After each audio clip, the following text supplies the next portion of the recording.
Take a seed, you plant it, you grow it, you dry it, you roll it, you smoke it, and it goes down smooth. Hey! Spanning the continent to bring you the truth about cannabis and marijuana law reform. I smoke pot and I like it a lot.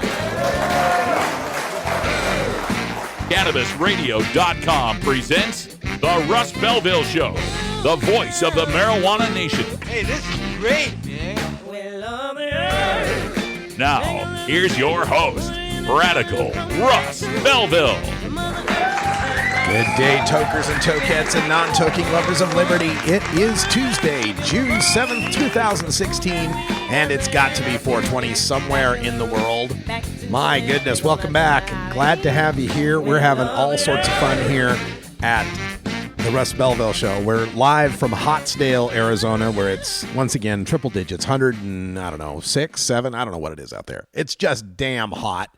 I'm inside trying to keep this internet connection stable. Right before we were to go on live, just literally 2:58, the internet hiccuped on me. So I hope we can keep that steady for you because we got a great show coming up for you today. Real quick, though, I put out a graphic today. I hope you saw it on my @RadicalRuss feeds, either on Twitter or Facebook. But I've been doing some number crunching of the numbers on the legalization polls, because we had that Quinnipiac poll that came out with 54% nationwide support for marijuana legalization. And I pointed out yesterday how we've had 10 legalization polls in a row now, 10 in a row that have showed majority support for marijuana legalization. And we have to go back 3 years or more to be able to find a poll that is against marijuana legalization. Well, I looked a little further back and I found out the date that Project SAM was formed. You know, that's Kevin Sabet's anti-marijuana legalization group. He and former Representative Patrick Kennedy founded Project SAM, Smart Approaches to Marijuana, or as I like to call it, Project Samuel, Smart Approaches to Marijuana Use Except Legalization. And of course, SMART stands for Stoners Must All Receive Treatment. Anyway, they were founded on January 10th of 2013. So I looked up every single poll on marijuana legalization since January 10th of 2013. It turns out there's one Fox News poll that showed plurality opposition to legalization. Not even a majority. It was 49% against, 46% for. I also found one tie, and I found 3 plurality support for legalization polls, and I found 18 polls with majority support for legalization. So Kevin Sabet, the quarterback of the anti-legalization movement, in his 3 seasons as quarterback, his record is 1-21-1. Do you think if any NFL team had a quarterback that was 1-21-1 after 3 seasons, that quarterback would still have a job? I don't think so. Yet another way marijuana legalization differs from just about every other industry out there. All right. Also coming up on our show today, let's get to what we've got in the agenda today. After our cannabis radio news headlines, we're going to take a look at Behind the Headlines. And in Behind the Headlines today, we've got some very interesting information to bring you on the case out of Colorado, that wrongful death case, where the guy ate some edibles and shot his wife. We've got some analysis of this from some of the leading attorneys. We're going to take a look at that Behind the Headlines to see if this case has any legs. But also coming up on the show, the main point of today's show is to give you a look, more audio from the Aspen Normal Legal Seminar. We've got Jordan Person telling you all about the Denver Normal Social Use Initiative. That's coming up in the activist agenda. Then for Government at Work, you're going to hear former U.S. Attorney Barry Grissom deliver an impassioned personal story as to why he says that this war on marijuana is obscene. And then in the Radical Rant, we'll have time for my latest entitled Marijuana, the Worst Drug Ever. And because the internet went out yesterday before you got to hear it, I'm going to play it again tonight. The entire presentation from Dr. Carl Hart coming up in hour 2. Thanks for joining us. We're back right after this. This is the Russ Belville Show on CannabisRadio.com.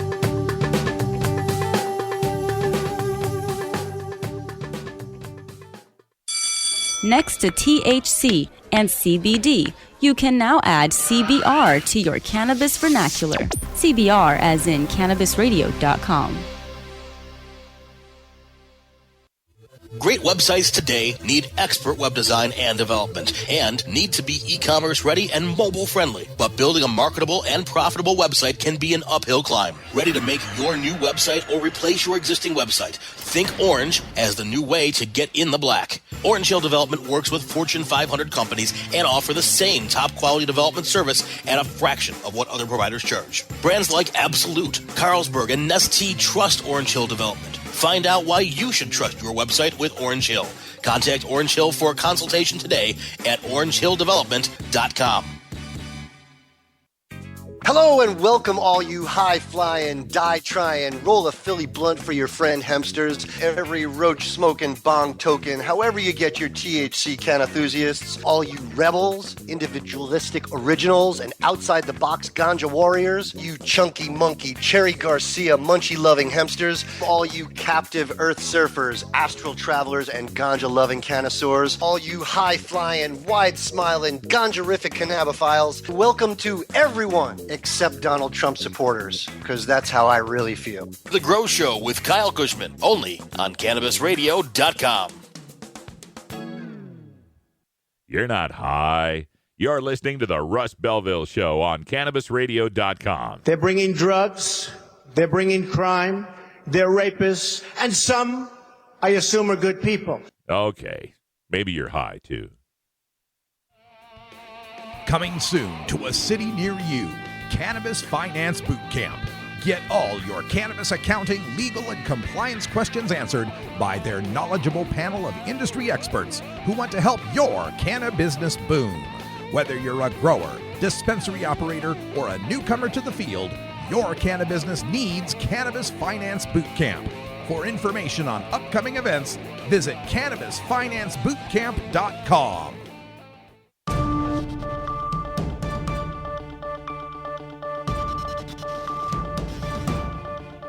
It's time for the Cannabis Radio News, covering the latest headlines in consumer cannabis, medical marijuana, and industrial hemp. Cannabis Radio News is now available exclusively at CannabisRadio.com. Now your marijuana headlines in 4 minutes and 20 seconds. This is Cannabis Radio News. This is your Cannabis Radio News for Tuesday, June 7th, 2016. Lansing, Michigan. Election officials in Michigan have determined that activists have not turned in enough recent signatures to qualify marijuana legalization for the ballot. Activists from MI Legalize collected more than 354,000 signatures without any national funding or support. Almost 72% of those signatures would have had to been valid to meet the petition requirements of 252,523 valid signatures. But this year, the legislature made the petition process more difficult by requiring a strict 180-day window in which to gather signatures. Officials with the Bureau of Elections said only 146,413 signatures were collected in the past 6 months. MI Legalize will file suit against the 180-day rule as unconstitutional, as well as pressing for modern computerized methods to validate older signatures. Other activists pressing an initiative to ban fracking are suing the state over the rule as well. Montpelier, Vermont. Democratic Governor Pete Shumlin has signed into law a bill expanding the medical conditions that can allow a Vermont patient to be prescribed marijuana for treatment of symptoms. Added to the list are patients with chronic pain, glaucoma, and those in hospice care. Marijuana had been allowed for severe pain, but not pain that was less severe but chronic. Critics of that situation complained that patients could more easily obtain prescription opiates for pain treatment than marijuana. In signing the bill, Shumlin said opiate addiction has become a severe problem in Vermont and around the country. He says if much less addictive marijuana can be used instead, that can address patients' pain without the threat of severe addiction. Denver, Colorado. Colorado Governor John Hickenlooper has signed a bill requiring schools to maintain a policy for students who need to use medical marijuana at school. The law does not allow for the smoking of marijuana. Hickenlooper signed a law in 2015 that allowed for school districts to voluntarily adopt such policies. None did, so the 2016 law now requires them to adopt a policy unless they can show they have lost federal funding over the marijuana issue, or if the district opts out with a prominent explanation on their website. Under the law, no school officials will administer any marijuana product which will not remain on school grounds. The student's primary caregiver must bring the marijuana product to the school, administer it to the student, then take the product away from the school. St. Paul, Minnesota. A survey of patients enrolled in Minnesota's medical marijuana program shows the majority report significant benefits of participating. About half of the 435 patients that got a survey responded.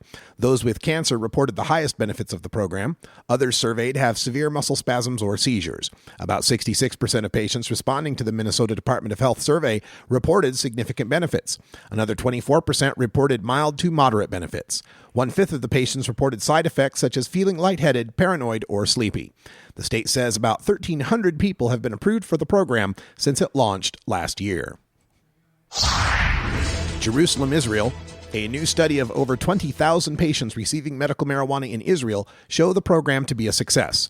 Professor Pesach Schwartzman of Ben-Gurion University, leader of the study, concluded that most marijuana patients enjoy significant improvement in pain and function. Users of medical marijuana cited almost unanimously that they turned to the herb after conventional medications did not work for them, with over half citing unpleasant side effects from pharmaceuticals as their reason for seeking medical marijuana. 3 out of 4 patients smoked marijuana, with the remainder using cannabis oils or vaporization. More than 3/4 felt side effects from marijuana, most commonly dry mouth and hunger. Red eyes, fatigue, and sleepiness were cited by 1/4 to 1/3 of those suffering side effects. Most patients said their pain, nausea, anxiety, appetite, and general feeling had improved. Brussels, Belgium. On average, 24.8% of all Europeans between ages 15 and 64 have used cannabis at least once, according to the latest European drug report, making it the most commonly used illicit drug in Europe. By country, France, Denmark, and Italy have the highest prevalence of use. The annual report was published May 31st by the European Monitoring Center for Drugs and Drug Addiction. This has been your Cannabis Radio News for Tuesday, June 7th, 2016. I'm Russ Belville.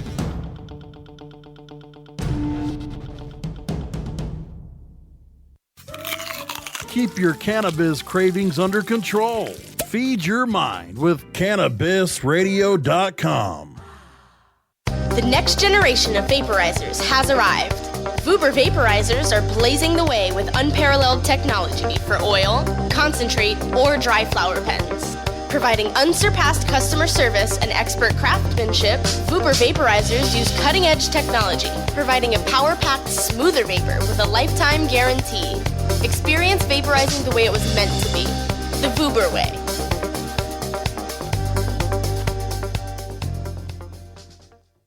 It's time for cannabis facts about Alzheimer's from Robert Platshorn's thesilvertour.org. This message is supported by our donors and Hemp Inc., a public company poised to lead America's hemp revolution at hempinc.com. A new Florida study in the journal Molecular and Cellular Neuroscience found that cannabis promotes the growth of healthy new brain tissue. It can slow the effects of Alzheimer's and may in fact be able to halt it entirely. A long-term study by Ohio State University's Professor Gary Wenk concludes that people who regularly use marijuana get Alzheimer's at a much lower rate than others. This was Cannabis Facts from thesilvertour.org, an educational nonprofit supported by our donors and Hemp Inc., a public company poised to lead America's hemp revolution at hempinc.com. Warning. Hits taken on this show are larger than they appear. Do not try this at home. These people are professionals, or at least they pay me to say that. A public service message from CannabisRadio.com and the Russ Belville Show. Hey everybody, it's Radical Russ here from 420 Radio, inviting you to be like me and get your ink done at Lucky Horseshoe Tattoo, Fort Worth's most female-friendly, clean, sterile, awesome tattoo shop. Thomas and his crew are true artists who can design you a custom piece or use a design you bring in. Lucky Horseshoe Tattoo also offers all styles of tattooing as well as piercings and all-around fun. In the DFW area, stop by Lucky Horseshoe Tattoo and tell them Radical Russ sent you. Trust me, it'll feel awesome. The world of cannabis is evolving at a frenetic pace. The Russ Belville Show gets behind the headlines to take a deeper look at breaking news in our Cannabis Focus. Today in the Cannabis Focus, we want to take another look at that wrongful death lawsuit that's taking place in Colorado. The case involves Richard Kirk, who shot and killed his wife, Christine Kirk. At the time of the shooting, he was allegedly hallucinating and talking about the end of the world, had supposedly gone psychotic. His wife, Christine, called 911, and the 911 operator was able to hear the shots being fired and to hear what was going on as their three kids witnessed their father killing their mother.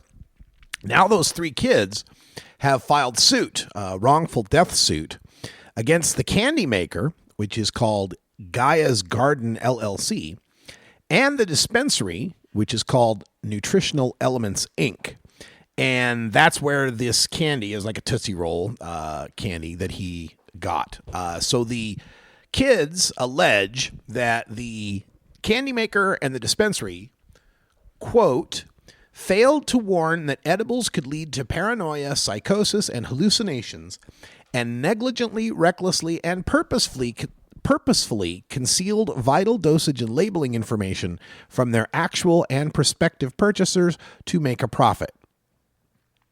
So not only did we not warn you that it would make you crazy, but we purposefully hid that information so that we could make money. That's what they're alleging here. Now, Kirk is charged with first-degree murder, and he initially pleaded guilty to first-degree murder, but then changed his plea to not guilty by reason of insanity, with the insanity being that the pot made him crazy. Now, on first blush, when you think about this lawsuit, you got to think, kind of a desperate defense. The old, I was insane when I shot her defense. And this could leave some very disturbing decisions in its wake. So let's take a look at what you have to have for this case. This is the Above the Law blog, Hillary Bricken writing. She's a Seattle area cannabis attorney. And this is what she says you have to have to make this case stick, this negligence case, this wrongful death case. You have to have a death. Well, we got that. So we know that we do have a death. A causation that must be both actual and proximate.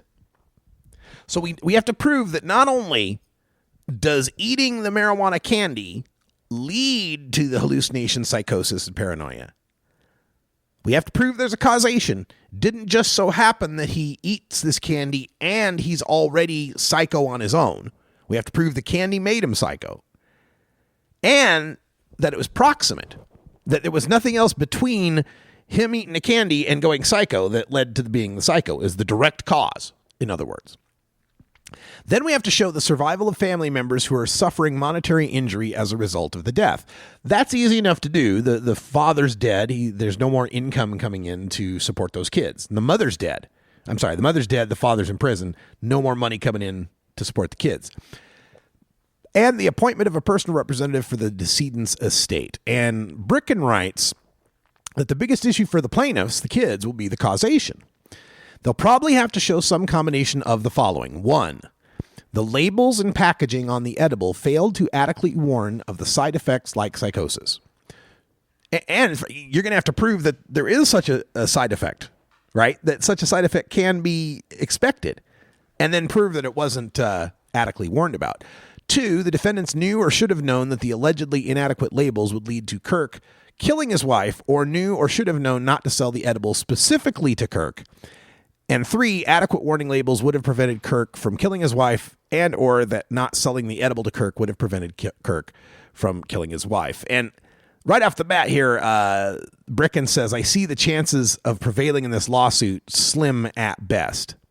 Because, yeah, even if you know that, like when the bartender serves you the alcohol, and the alcohol makes you drunk and mad, and then you go home and you kill your wife because you're drunk and mad at her, we're not going to hold the bartender responsible for getting you drunk. You got drunk and mad, and you still you still killed her. And that same sort of principle should apply here. This idea that there'd be any sort of label that would have stopped him from killing his wife. Get real. Maybe I do, and maybe I do. Okay. Well, folks, that sound means that it's 20 after. That means 4:20 out there in Denver, Colorado, where this case is going down. Boy, I feel terrible for these kids, and I want to see them taken care of. But this wrongful death suit could lead to this guy being adjudicated as being crazy because of the weed, and then he gets off of the murder charge. From dabs to chivas, sativas to indicas, we roll out a whole concentrate of fresh new content every week. It's like going from the greenhouse to the dispensary. CannabisRadio.com. The cannabis industry is growing, business is booming, and as new opportunities arise in newly legalized states, each market is getting more competitive. Today, it takes more than just being a good grower. Do you have the resources to market and handle this ever-changing business landscape? Let Canna Management Corporation help you grow your canna business with our vast resources and experience to make your business a fully functional service company. Financial management, HR, sales, marketing, efficiency, and more. CMC has the experience and the expertise to improve your business and help you better meet the demands of your clients and customers. Call Canna Management Corporation and let our team get you ready to grow. 415-269-8015. That's 415-269-8015. Or visit canna-management.com. I'm Radical Russ from the Russ Belville Show. Washington, it has passed. The news organizations are calling it. So they just did call it officially for 64. Tell everybody in the red states how great legal weed is. Yeah, looking forward to legal weed here in the state of Oregon. It's the Russ Belville Show, the NPR of POT, weekdays live at 6 Eastern, 3 Pacific, exclusively on CannabisRadio.com. You're not high. You're listening to the Russ Belville Show on CannabisRadio.com. Carson doesn't believe in the Geneva Convention. Okay. Maybe you're high, too. New beginner guitars and banjos are often constructed much better than ones built before your time. Why struggle? Get a new instrument or fix the old one. The trusted professionals at the Fingerboard Extension will evaluate your instrument for free. Repairs are priced for people who work for a living. Stop by the Fingerboard Extension downtown Corvallis at 120 Northwest 2nd Street today, or check out its inventory on the web at fingerboardextension.com.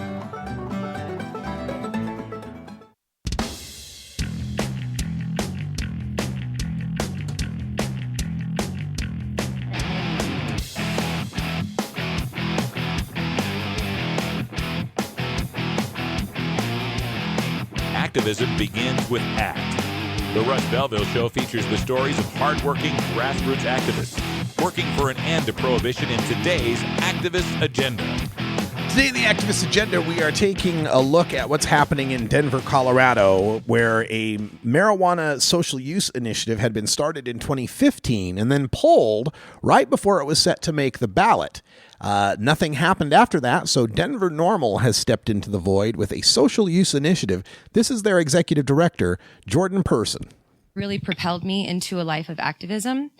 I met Kevin, the National Outreach Coordinator, in 2013, and he began bringing me to all of these NORML events. And for the first time in my life, I was surrounded by very intelligent, educated, professional individuals that all smoked pot every day, just like me. And I was no longer a stoner or an outcast or a pothead. I was a professional that just happened to consume cannabis responsibly. And so then Denver NORML came about. I kept looking at the city of Denver and thinking, more can be done. Why aren't we doing more? What do we need in our city? And that is a place to socially consume. We currently have 200 dispensaries in the city of Denver and not one single place to legally consume cannabis. We are currently fining everyone that comes into our state upwards of $1,000 each trip, Some people are fined $500 for their hotel rooms, $250 for their rental cars. Public consumption citations are $250. And it's because people are smoking in parks, smoking in their hotel rooms, smoking in their rental cars, because where else would they go to smoke? Most people that are coming to Colorado don't have a private residence, and if they do have an Airbnb, most Airbnbs in Colorado actually say not 420 friendly, because it has become such a problem in our city. And so the way I've been looking at it with the mayor's office lately is, you know, if we had 200 liquor stores in the city of Denver, but we had no bars, where would people consume alcohol? In their car, in their hotel, on the street corner, wherever they wanted, because they had no place to consume it. And so we started working in January on this initiative. We are calling it Responsible Use Denver, because that's what we're encouraging, the responsible use of cannabis. And in any form, not just the vaping form, but edible, smoking, whatever consumption you would like to do. We worked very hard for many months with Judd Golden. He is a member of the Colorado Normal Board. He's an attorney out of Boulder. He's incredible. I have copies of our language available upstairs, as well as you guys all have cards at your chair. ResponsibleUseDenver.com. You can read the full language there as well. Basically, what our language states is 21 and up for all facilities. It would be a private membership model, so each business will have the ability to decide what that membership model consists of. There's currently one dispensary, one cannabis club or speakeasy, whatever we want to call it, that exists in Inglewood, Colorado, and their membership model is $10 a month and then $4.20 a day. And you can come and go as you please. And they have a very strict no alcohol policy. They do not allow the mixing. If people come in and have consumed alcohol, they ask them to politely come back a different day where they haven't consumed. We have given the mayor's office a tour of this facility. We have been incredibly transparent with the mayor and with the city attorney, as well as the city council, because we wanted everyone to be on board and to understand that we are trying to have the least amount of pushback from the least amount of industries possible. So 21 and up, private membership club, no distribution with remuneration on site. Everyone will have to bring your own cannabis. And what am I missing? Sorry. No prepared food. Only prepared food and beverages on site. There will be no liquor license or no food license will be able to apply for this. And that is to keep the amount of pushback from the alcohol industry, the insurance industry, and the Food and Beverage Commission. There was a previous initiative attempt done a year ago, and that was the primary pushback they received. So we decided to leave all of that out and focus on what Denver doesn't have. We have tons of restaurants, we have tons of bars. What we don't have is a place to consume cannabis. And so that's the problem we're trying to solve. We also put a portion of our language in that would include a special event permit. Right now, I don't know if any of you heard on the news this past year, we lost the Cannabis Cup for the first time, and that was because of a permitting process, and it goes on, but we've created a permitting process now as part of our language that would allow events for 21 and up, private events that would be invitation only. Again, no on-site sale or distribution. Facilities that have a liquor license or a food license would not be able to apply for this event permit, and there will be 24 event permits that they can apply for a year. Currently in the city of Denver, you can only apply for 15 special event permits that include alcohol, so we almost doubled that number by allowing 24. And so certain business models that would be able to apply for this, any venue or person can apply for this event permit. With the Cannabis Club model, you have to be a resident of Colorado for a year and pass a background check. Those are really the only two mandatory requirements that we put in there. Other than that, it opens the model up to a lot of different types of business models. Our end goal, of course, is to have the MED involved and allow that on-site distribution, but we're a solid 2 to 3 years away from that model. We have to first prove that we are responsible consumers. And so why am I talking to you all today? To ask you very kindly to donate to our campaign. We have so many expenses that are coming up. We are currently gathering signatures. We're about a quarter of a way done. We have until August 15th to get all the signatures that we need to certify us for the ballot. And then once that happens, we have to get out the vote. We have roughly 600,000 residents in the city of Denver. We need roughly 150,000 of those people to vote for this initiative.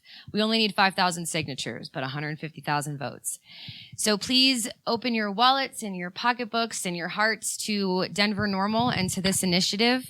You can see me to make a donation. Oh, I wanted to add this. Grassroots. I don't know how many of you are familiar with the company Grassroots. They've been making the normal hats for this organization for a number of years. And the owner of this company actually had a cannabis club that was not regulated, and it was closed on 4/20 2 years ago, and they made a very public spectacle of him. He sold t-shirts and hats at the front of the shop, and at the back he had an area that was a break room. They called it the break room, and as people that worked downtown would have a break, they'd go in and take a dab or smoke a joint. It was a private business, and things were going great until the city found out about it and shut them down. So as soon as he found out about this initiative that we're working on, he donated his time, designed our logo, created these hats for a fundraiser for us, and they've been incredibly involved in this entire process. So thanks to them, and thank you, Keith, for allowing me to speak. Thank you all, and I hope everybody... Yeah. So that's the Denver Normal Social Use Initiative. You can find more about that by going to denvernormal.org. Our thanks to Jordan Person and all the Denver Normal folks for taking this on after the previous initiative had been unceremoniously dropped when it had collected enough signatures. And the polls showed it leading. The idea, of course, was to drop it and negotiate with the restaurant and city leaders, business leaders, for something they could all live with. And apparently what they could all live with was not having any pot lounges. You can only go so far in negotiations. Sometimes you got to push for it and get what you deserve. Right back with Barry Grissom after this. This is the Russ Belville Show on CannabisRadio.com.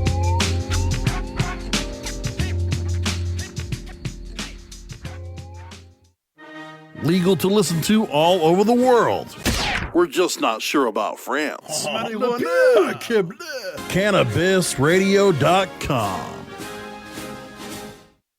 Great websites today need expert web design and development and need to be e-commerce ready and mobile friendly. But building a marketable and profitable website can be an uphill climb. Ready to make your new website or replace your existing website? Think Orange as the new way to get in the black. Orange Hill Development works with Fortune 500 companies and offer the same top quality development service at a fraction of what other providers charge. Brands like Absolute, Carlsberg, and Nestea trust Orange Hill Development. Find out why you should trust your website with Orange Hill. Contact Orange Hill for a consultation today at orangehilldevelopment.com. Normal stands for responsible adult cannabis use. If cannabis use is causing problems in your life, consider taking a break or seeking medical assistance. Consider ceasing cannabis use if you have a family history of mental illness. Don't drive or operate heavy machinery while impaired by cannabis use. Cannabis use is not without risks, even though the risks are far less than those posed by legal drugs. Get the latest updates on the Russ Belville Show by following Radical Russ on Twitter and liking the Russ Belville Show on Facebook. When you are starting up a medical cannabis business, you want a fired-up lawyer who understands the needs of cannabis consumers. The law office of Lauren Vasquez is your fired-up lawyer for the cannabis industry. Visit her website, fireduplawyer.com, or call 1-855-MMJ-LAWS for more information. That's 855-665-5297 for Lauren Vasquez, your fired-up lawyer, or email fireduplawyer@gmail.com.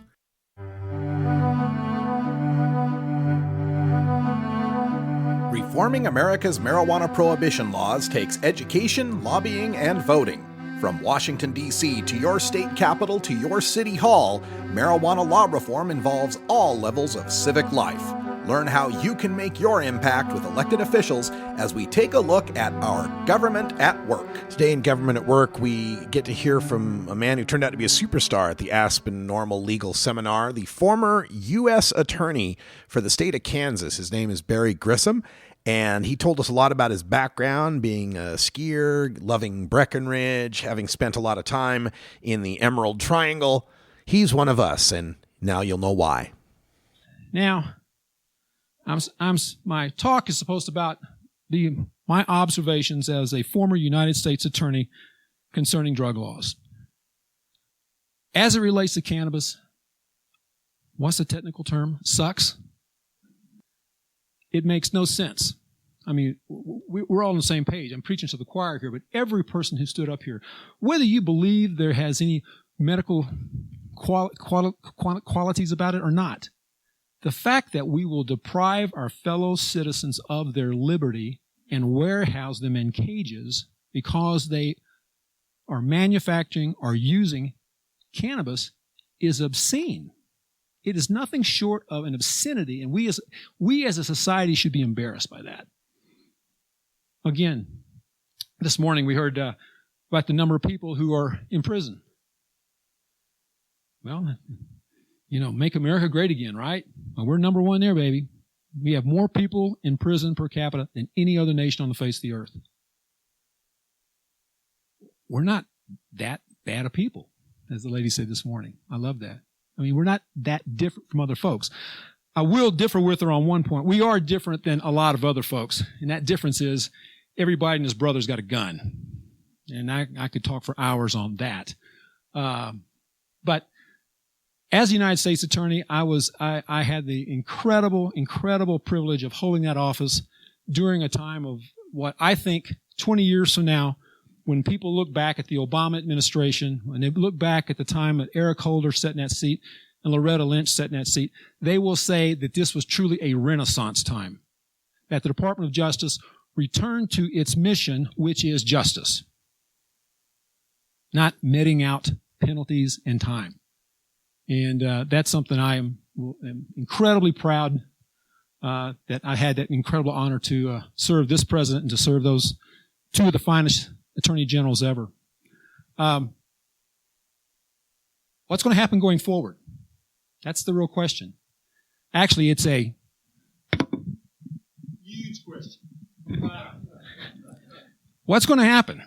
Who's going to be sitting at the Department of Justice come January 20th? I mean, those that's just not politics. That's as criminal lawyers, we know where we've been, and we know how far the department has come, and it still has a ways to go. I'm not here to say, we're all white knights, but I just can't imagine how far back we'll go.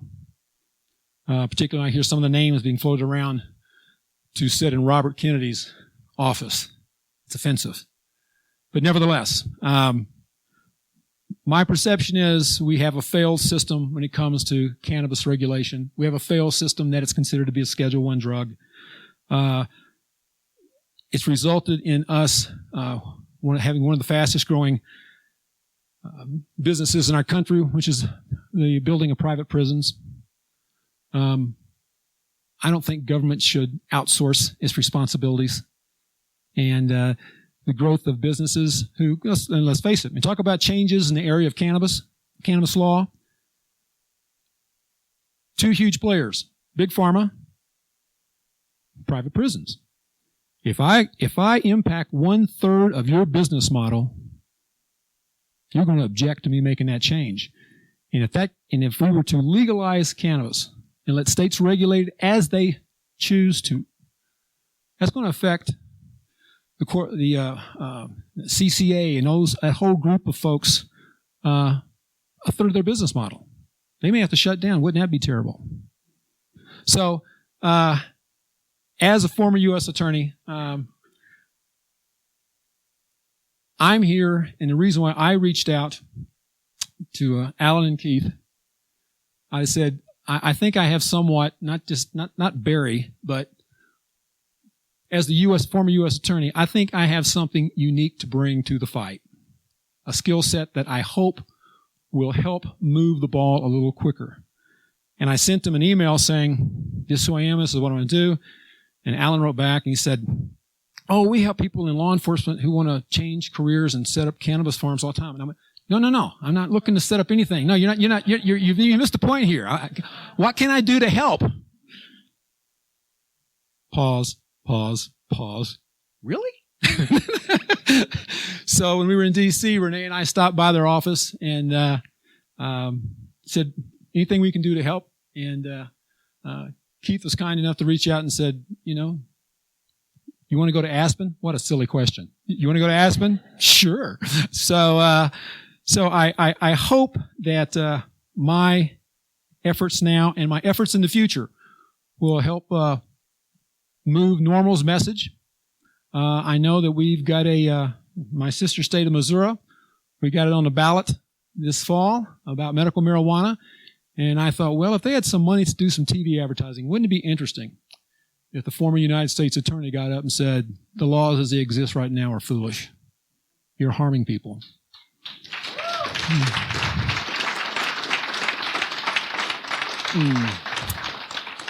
I can tell you if I do that, if someone said, made reference, any chance of running for the Senate in Kansas just went down the toilet. So, but anyway, I'll just kind of conclude on that bizarre note. Are there any questions you have of me? I mean, this is your chance to yell at that federal prosecutor you always wanted to yell at because he or she was hammering your client that you feel was unfair. Yes, sir, in the back. No, it's called what you described as a conspiracy. Let me tell you, I'll give you a couple examples. During the time I was U.S. attorney, from a policy standpoint, in Kansas, we would have what my prosecutors referred to as roadkill. Roadkill is when a Kansas Highway Patrol officer pulls over somebody and he had probable cause to pull them over because they did have Colorado plates. And if they had long hair, hit the lights, man. Put them, and they pull him over, and more often he than she, but he would have 29, 30 pounds of dope in the car.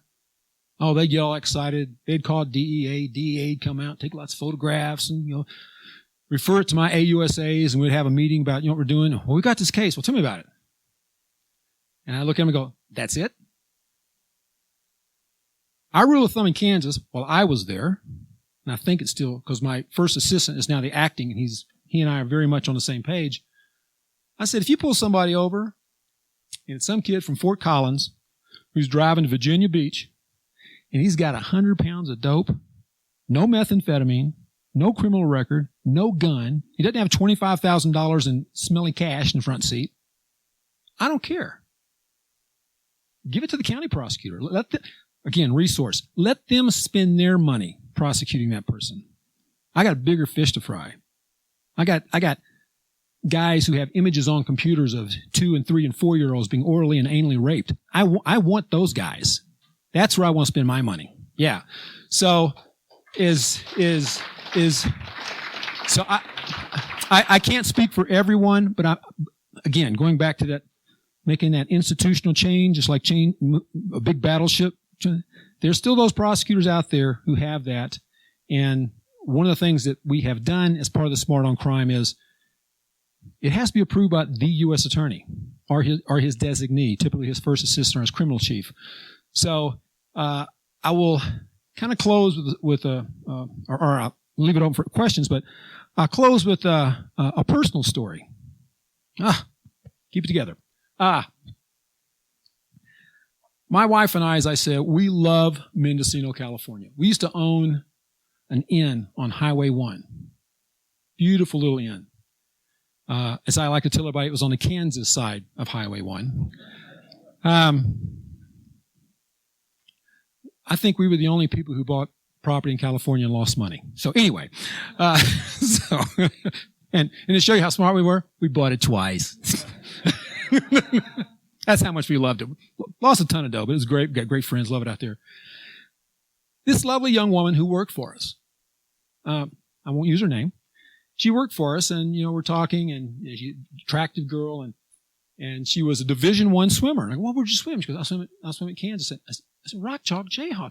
KU? That's where I went to school. That's cool. Yeah, fabulous. She goes, yeah, I just barely missed making the Olympics, and it's a wonderful, great person. Well, as we know here in a community like this, people change jobs all the time. And so she went to work with someone else, and she gets married, and she has a kid, and then she and her husband get divorced, and then she starts dating a guy who had been married in Lawrence, Kansas, and he had grown children. So they would drive from Mendocino to Lawrence, Kansas. So one day, and every time we'd be out to Mendocino, we would see her, we said, I hear you know this guy, call Renee and I. We're 45 minutes away. We'll go, let's have dinner. So Renee calls me. This is on a Wednesday. She goes, "You never guess who's coming to dinner. We're gonna have who's coming to dinner next Tuesday." Now, you're right. I'd never guess who. Just had a baby, and she just got married, and she and her husband they're coming in. He's got big kids in Lawrence, and I said, "Oh, that's great. What does he do?" She goes, "Well, he's a certain kind of coach." And I went, "I don't know that they have those kind of facilities in Mendocino." Huh? That's interesting. If I wasn't in the business I'm in now, and they're routinely driving back and forth across country, I would say they're bringing in drugs to California. My wife, being much smarter than I, went, "That's it. That's exactly it." And I went, "Oh, bullshit. They're not doing that. No, she wouldn't do that. That's ridiculous." So we blow it off and go to dinner. Saturday, being the good husband I am, I'm doing my honeydews out in the yard, and all of a sudden the back door pops open, and my wife runs out, and I hear her saying, "He can't talk to you. He can't talk to you." "No, honey, he's the United States attorney." I was the only lawyer she knew in Kansas. So here's my office. Here's my office prosecuting a friend of mine. Not only her husband, not only him, another guy who is the nicest man in the world. Not only him, two other people who are volunteer firemen, a husband and wife team, upstanding citizens in Mendocino County. We're on the life-saving stuff, and they go out and rescue people. We prosecuted them. And I had to pick the phone up and call the Deputy Attorney General and say, "I have to recuse myself because I think this is complete and total BS." And, oh, no, miss, no. And to sit in my office and to hear, talk about personalities, they only drew the toughest, the meanest assistant United States attorney they could draw. And she didn't like me anyway. And I think that worked against my friends. And almost gleefully, they prosecuted these folks and 35 others on this big conspiracy. It was and I could say nothing. I'm out. If I say anything, I will get a call with an area code 202, and they'll say, "You need to go see the principal. And by the way, bring your stuff with you." But my office prosecuted my friends. And not that it needed to be brought home in any clearer fashion than it already was, but that just crystallized it for me. That made it personal for me. And I couldn't say anything, and I could hear the DEA agents down there giggling.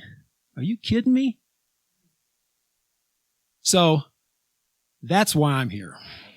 That's why I'm here. Okay, no. It's good that the U.S. Attorney from Kansas, Barry Grissom, has recognized the futility and the consequences and the tragedies involved in prosecuting for people for marijuana.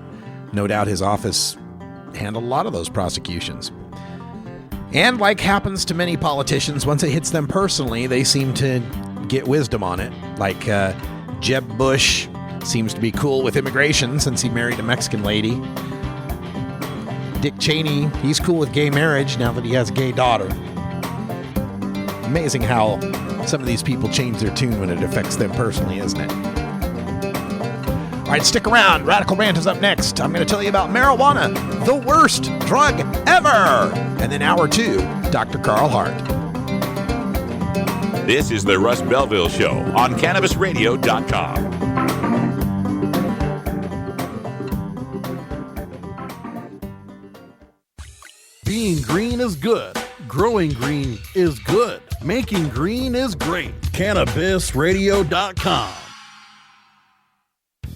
The cannabis industry is growing. Business is booming. And as new opportunities arise in newly legalized states, each market is getting more competitive. Today, it takes more than just being a good grower. Do you have the resources to market and handle this ever-changing business landscape? Let Canna Management Corporation help you grow your canna business with our vast resources and experience to make your business a fully functional service company. Financial management, HR, sales, marketing, efficiency, and more. CMC has the experience and the expertise to improve your business and help you better meet the demands of your clients and customers. Call Canna Management Corporation and let our team get you ready to grow. 415-269-8015. That's 415-269-8015. Or visit canna-management.com. Chronicling the latest cannabis industry news and headlines. Well, with 4 states with tax and regulate and the District of Columbia. The state of cannabis. Oh my God, it's refreshing. We have people that generally wouldn't speak on behalf of cannabis for fear of retribution, fear of losing your practices, fear of many of those things, and find ourselves in a place that we finally can. Bringing you fact-based news and views and keeping listeners on the pulse of what's happening in the industry today. The state of cannabis. On demand anytime, only on CannabisRadio.com. The Russ Belville Show, providing dictionaries to drug czars since 2009. Don't want to spend money on a night out, but don't know what to do other than watching TV or playing video games? Consider playing guitar, bass, banjo, or mandolin. The instrument will give you hours of entertainment with friends with minimal expense. Stop by the Fingerboard Extension downtown Corvallis at 120 Northwest 2nd Street today, or check out its inventory on the web at fingerboardextension.com.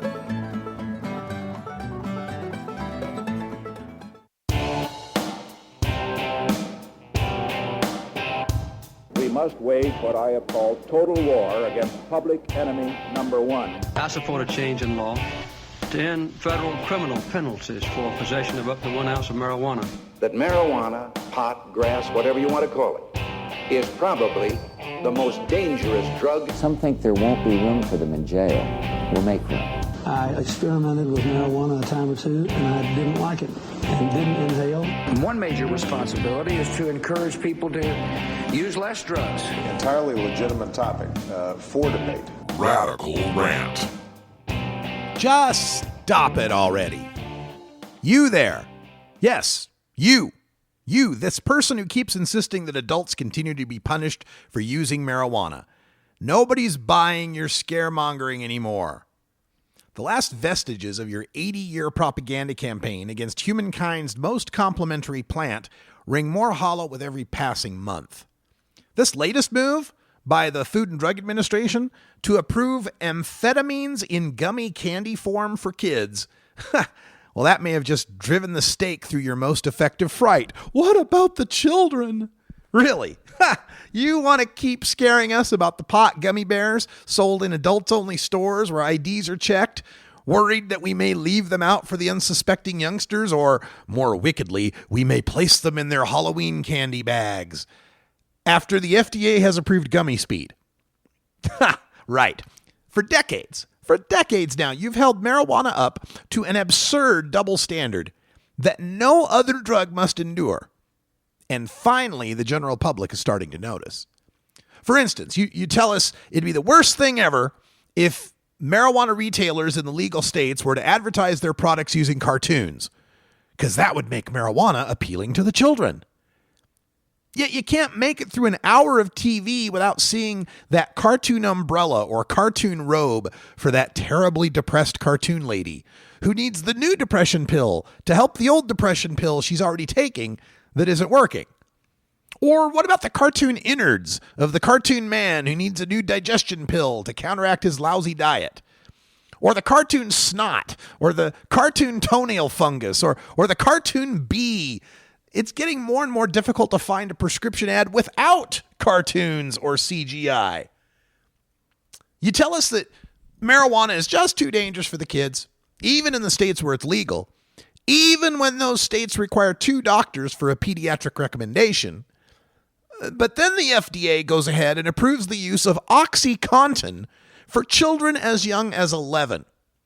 Yeah, the kid with the Oxy prescription could then legally consume his medicine at school under the supervision of the school nurse.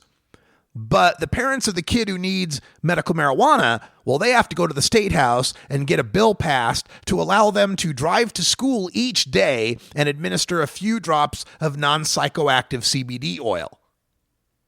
You tell us that there just isn't enough research on the use of marijuana to know whether it's truly safe. And yet, when we go to the government's online database of scientific research, pubmed.gov, and type in marijuana, we get over 23,450 results. Adderall, that drug not too dissimilar from the gummy speed I mentioned earlier, Adderall gets you 188 results. That amphetamine for kids that was prescribed 1.3 million times in 1996 and is prescribed over 16 million times today. Oh, and OxyContin and its generic cousin oxycodone, the one that we're now approving for preteens, it only gets 3,124 results, but only 156 of those results have anything to do with children. So, we've got over 7,000 years of historic human use of marijuana, with 0 confirmed deaths by overdose, and over 23,450 studies. And you want us to fear that more than the pharmaceutical meth and the pharmaceutical heroin invented in just the last century that you're willing to prescribe to kids after fewer than 200 studies. And of course, nowhere is the absurd double standard for marijuana more apparent than in comparison to how you treat alcohol and tobacco. Yes, the marijuana stores in the legal states must be 1,000 feet away from anywhere the children might frequent. They must be opaque windows so the children can't see the debauchery inside. Nobody may consume marijuana inside because stoned people might get behind the wheel and drive dangerously. The alcohol, however, can be sold right in the grocery store behind a huge sports-themed cutout display. Because, kids don't like sports, right? It can be advertised in every medium. And not only can there be windows to see the frivolity going on inside bars, pubs, restaurants, and taverns, but the patrons can also bring the alcohol outside on the public patio for consumption in full view of the public. And you'll provide them unsupervised parking lots for their cars and just trust that they'll accurately determine for themselves if they're unimpaired enough to drive. And in most of the legal marijuana states, there's still a battle ongoing over pot lounges. You insist that such places shall not exist, both for the aforementioned danger of the stoned drivers, but also for the newfound supposed danger of secondhand cannabis smoke. Yes, we can smoke pot, but smoke is an evil, dirty thing that you demand must be relegated to our private homes and nowhere else. And the tobacco smokers know how we feel because you've been ratcheting down their freedoms lately, but at least they're allowed to be seen in public in specially designated smoking areas. In Oregon, the Clean Air Act that outlaws indoor smoking has exceptions that allow for indoor cigar bars for smokers to gather and socialize within. So for every rule you've come up with to deny marijuana, it's a rule you're willing to overlook for every other drug out there that is far more dangerous to the user and society than marijuana. That's all the time we got for Hour 1. Thanks for joining us. Stay tuned for Hour 2, Toker Talk Radio. The complete Dr. Carl Hart presentation is coming up next. You don't want to miss this one. For everyone at Cannabis Radio here in Hottsdale, Arizona, I'm Radical Russ. Thanks for joining us. And until next time, take care of each other, Tokers.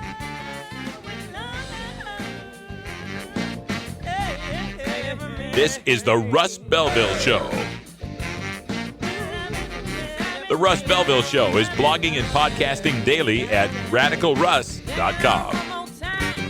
You take a seed, you plant it, you grow it, you dry it, you roll it, you smoke it. You take a seed, you plant it, you grow it, you dry it, you roll it, you smoke it. You take a seed, you plant it, you grow it, you dry it, you roll it, you smoke it, and it goes down smooth.